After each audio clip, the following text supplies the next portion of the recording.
Greetings to the New Testament Writings in Context course here at Lagrange College in the summer of 2018. We're often starting in this class, and I'm excited about what we're doing already together. This is your instructor, Larry Asplund, coming to you at the end of the very first week to welcome you to week 2. I just wanted to be able to stop by this evening and give you a sense of where we are and where we're going and how we're going to get there. It's been so great to be able to meet each one of you in the water cooler section of our introduction, and then to be able to participate with you in the week 1 discussion forum. What a great opportunity, and it's so great to be able to discuss these kinds of issues together, even though it's only 5 weeks and is going to come and go very, very quickly. It's just a privilege and an honor for me to participate with you. So let's jump into week 2. The focus of week 2 is the Gospels and Acts. So, we're kind of moving through the New Testament.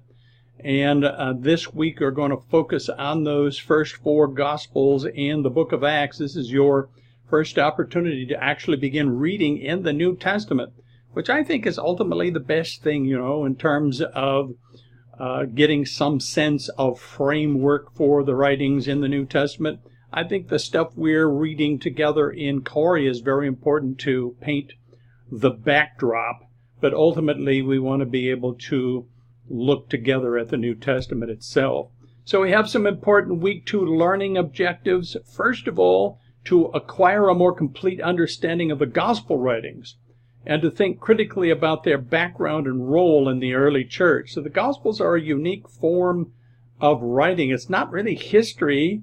It's not a letter like you will find with Paul. It's just, really, it's kind of a teaching. Sometimes the Gospels were intended to provide some orientation to the faith for new believers in a local church. Certainly it is a witness of these 4 authors, so it has evangelism in mind in that sense. So, to be able to just get that good introduction of the Gospels, I think, is important for us. The second learning objective is to acquire an understanding of the background of the book of Acts and its role in telling the story of the first church. I love the book of Acts, and I kind of believe that the way something starts, the seeds at the beginning, are what has the potential to bear fruit over time. And so being able to, again, look at some of those key ideas, the dynamics that were true of that first church, I think is helpful as well as interesting. The third learning objective is to think critically about the reality of the first church in its context, as it was not perfect. They were filled up with human beings, and they had their issues, their challenges, as they were laying a foundation in the church and in Christian faith. So we want to be able to think critically about that. And then number 4, to reflect creatively on the experience of the first church and how that compares to our own experience of church, which has been varied. Some of us did not grow up in church, have very little experience in church. Others have unpleasant experiences in church. I've often said the local church would be perfect except for the fact that there are human beings there. And the problem is, if I ever found a perfect church, as soon as I joined, it wouldn't be perfect anymore. So it's a human institution, but one that's based on some clear ideas that we will be exploring together this week. A week 2 reading, first of all, we're back in Corey's text, A Voyage Through the New Testament. Not all of the chapters in this section, but I'm assigning chapters 6, 7, and 9. And then we'll jump into the New Testament this week and read together the Gospel of Luke and the book of Acts. They're related documents, and so I think it's good to read them together.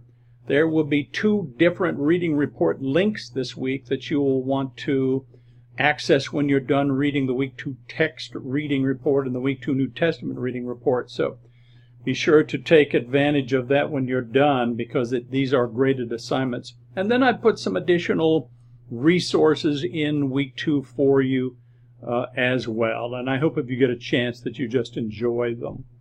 So the week 2 written assignment, again, a very short, reflective, a reflection essay, 500 words.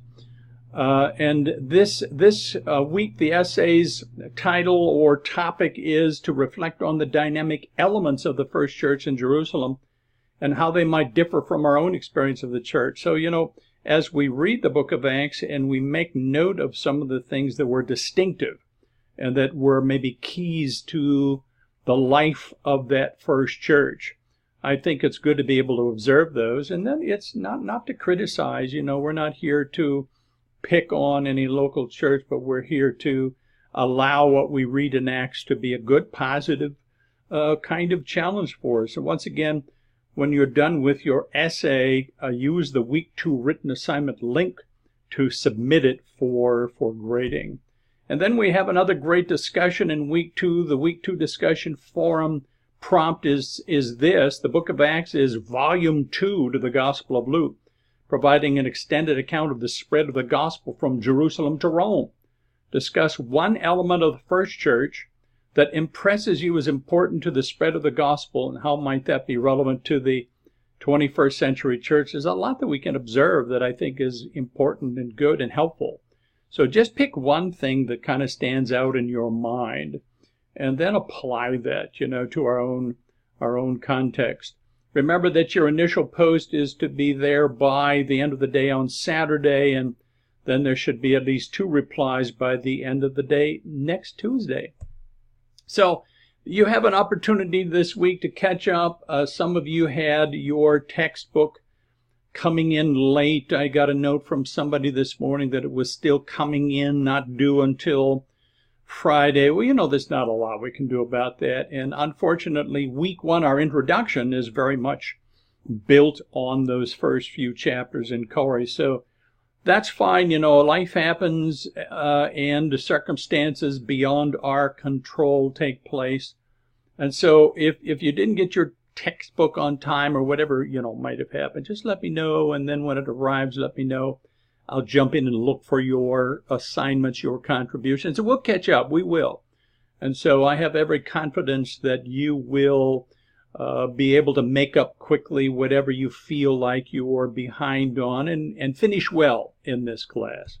So Acts, is where the Christian movement begins. It's our story, really. It's the foundation of our story, no matter if we grew up in church or not, no matter what local church we grew up in or are currently engaged in, and all of them have their own individual stories. For us, the beginning of the movement in the book of Acts is our common story.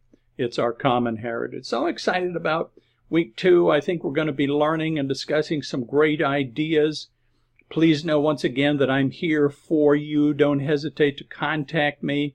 I'm going to do everything I can to help this be just a wonderful, helpful learning experience for you this summer. Thank you, everybody. Just have a great week 2.